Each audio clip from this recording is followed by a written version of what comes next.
Magandang araw sa lahat. Welcome sa ating virtual talakayan. Ako si Rindale Del Rosario, ang inyong magiging guro sa talakayang ito. Ang paksa natin ay pinamagatang ang sistema ng pagbubuwis sa Pilipinas. Pero bago natin simulan ay alamin muna natin ang ating layunin. Ang layunin ng paksang ito ay ang natutukoy ang tipo ng pagbubuwis, kung paano at kanino ito kinokolekta. Ano nga ba ang buwis? Ang buwis ay ang salaping kinokolekta ng pamahalaan mula sa mga mamamayan na siya namang ginagamit bilang pondo ng pamahalaan sa kanilang operasyon sa pagpapabuti at pag-improve ng ating pamayanan o ng ating komunidad. Ang pangongolekta ay pinangangasiwaan ng ahensyang kawani ng Rentas Internas o ng Bureau of Internal Revenue o ng BIR. May dalawang tipo ng pagbubuwis. Una ay ang tuwirang buwis o ang direct tax. Ikalawa ay ang di-tuwirang buwis o ang indirect tax. Pero bago nating pagkumparahin ng dalawa, ay alamin muna natin ang ibig sabihin ng taxpayer at ng retail o manufacturer. Ang taxpayer ay ang individual na nagbabayad ng buwis sa pamahalaan. Ang retail naman ay ang pamilihan o ang store, kung saan tayo bumibili ng ating mga pangangailangan tulad ng pangangailangan sa bahay, opisina, pagkain, o ang mga pamilihan na nagbibigay serbisyo sa atin sa pang-araw-araw nating pangangailangan. Ang manufacturer naman ay ang siyang gumagawa ng mga produkto na ibinebenta sa mga retail stores. Ngayon, alamin natin ang pagkakaiba ng tuwirang buwis sa di-tuwirang buwis. Sa tuwirang buwis o direct tax, ito ay tuwirang ipinapataw sa taxpayer. Gaya ng nakikita natin sa larawan, ang taxpayer ay direktang nagbabayad ng buwis sa pamahalaan. Direkta niyang binibigay mismo sa pamahalaan ang kanyang buwis. Sa tuwirang buwis din ay ito ay pinapataw sa mga kita ng tao at negosyo. Ito rin ay hindi maaaring ipasa sa iba.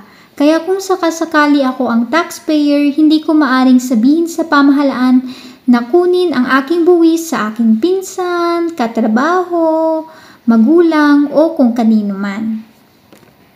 Sa di-tuwirang buwis naman o indirect tax, ito ay di-tuwirang kinokolekta. Makikita natin sa larawan na ang taxpayer ay ipinapaabot ang kanyang buwis sa retail, manufacturer o sa pamilihan. Ang pamilihan naman ay siyang magbibigay o ipapaabot ang buwis ng taxpayer sa pamahalaan. Kaya kung papinsinin natin, maraming pagdadaanan muna ang buwis bago makarating sa pamahalaan. Ang buwis sa di-tuwirang buwis ay kinokolekta mula sa serbisyo at produkto na inavail ng isang taxpayer. Ito rin ay maaring ipasa sa mamimili o di naman kaya sa nagbebenta ng produkto. Ang halimbawa naman ng tuwirang buwis ay ang kilala natin sa pangalang sedula o ang community tax o ang residence tax. Ito ay ang binabayaran ng mamamayang may hanap buhay o wala na nasa edad 18 pataas. Kung mapapansin nyo, ang bayad natin sa sedula ay direkta nating ibinibigay o ibinabayad sa pamahalaan.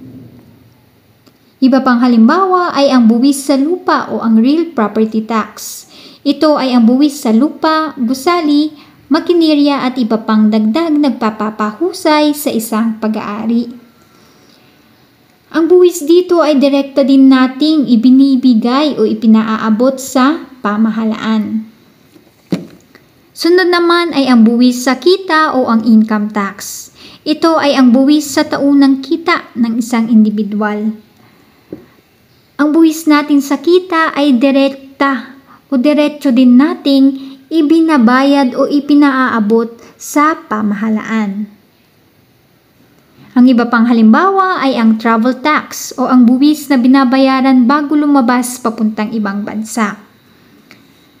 Meron din ang buwis sa premyo o ang premyong mababa pa sa 10,000 pesos ay hindi pinapatawan ng buwis. Kaya naman ang may premyong 10,000 pataas, yun na ang pinapatawan ng buwis. Nakikita natin sa larawan ang halimbawa.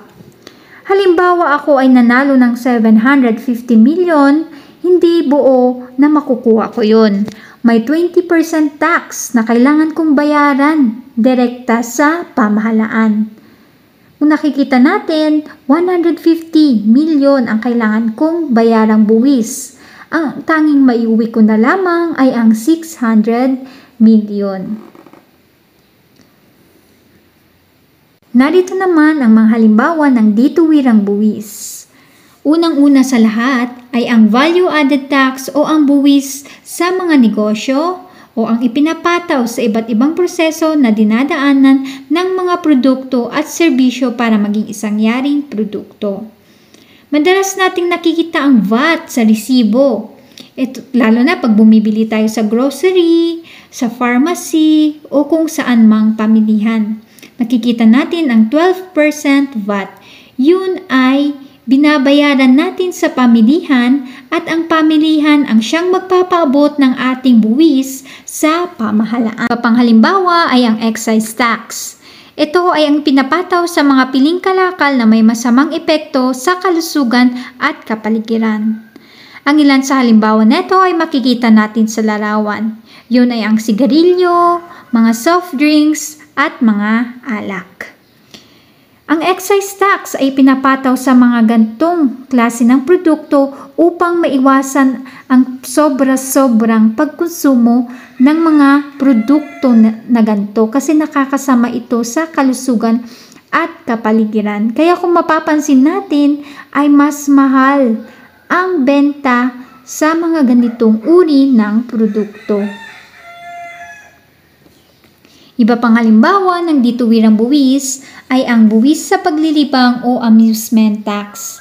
Ito ay ang buwis na ibinabayad ng may-ari ng kasino, sabungan, mga bahay-aliwan, sinihan at ipinapasa sa customer sa pamamagitan ng singil sa entrada at serbisyo o ang entrance and service charge. Sunod naman ay ang buwis sa enerhiya o energy tax. Ito ay ang buwis na binabayaran ng isang sambahayan o negosyo sa bawat kilowatt hour ng elektrisidad na kinonsumo. Panghuling halimbawa ng dituwirang buwis ay ang custom duties o ang buwis na ipinapataw sa mga ini-import na produkto. Kaya kung mapapansin nyo, ang mga imported na produkto o ang mga galing sa ibang bansa tulad ng mga branded na tsokolate, branded na pagkain ay mas mahal sa lokal na produkto. Ito ay dahil iniiwasan ng pamahalaan na mamatay ang mga lokal na produkto. Kaya tinataasan nila ang buwis na kinokolekta sa mga ini-import na produkto sa bansa. Ngayon naman ay magkakaroon tayo ng munting pagsusulit. Handa na ba kayo? Bago ang lahat, ito ang panuto.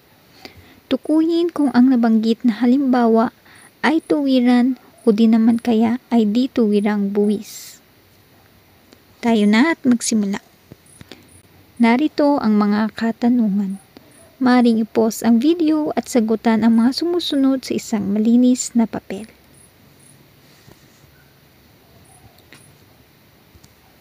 Narito ang mga kasagutan. Umaasa ako na tama ang lahat ng sinagutan nyo sa ating munting pagsusulit. Sa pagbubuod ng ating talakayan, napag-aralan natin ang dalawang tipo ng pagbubuwis. Una ay ang tuwirang buwis o ang direct tax. Pangalawa ay ang di tuwirang buwis o ang indirect tax. Nalaman natin na sa tuwirang buwis o sa direct tax, ito ay tuwirang ipinapataw sa taxpayer. Ipinapataw ito sa kita ng tao o ng negosyo. Hindi rin ito maaaring ipasa sa iba.